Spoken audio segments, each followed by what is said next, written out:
Kepolisian Daerah Sulawesi Selatan melaksanakan apel gelar pasukan operasi ketupat 2019 di lapangan Karebosi Kota Makassar pada Selasa pagi kemarin.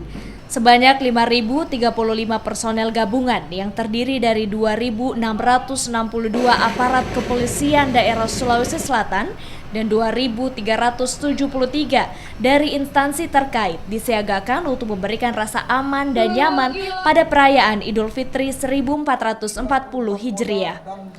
Pihak kepolisian juga menyebar 119 posko di sejumlah titik di Sulawesi Selatan.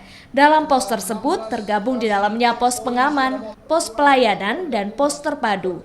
Operasi Ketupat 2019 akan berlangsung selama 16 hari yang dimulai dari tanggal 29 Mei hingga 13 Juni mendatang.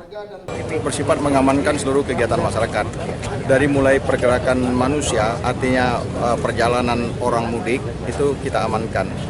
Kemudian ditempatkan pos-pos. Pos itu ada dua, pos pelayanan, di situ ada pelayanan kesehatan dan lain sebagainya, dan pos pengamanan. Di tempat-tempat misalnya rest area itu kita tempatkan pos-pos pelayanan. Tapi di tempat keramaian itu kita mulai tempatkan pos-pos pengamanan. Jadi polanya seperti itu. Dan untuk Sulsel, seluruh total anggota yang dipergerakkan itu yang bermain di lapangan langsung itu 5.035.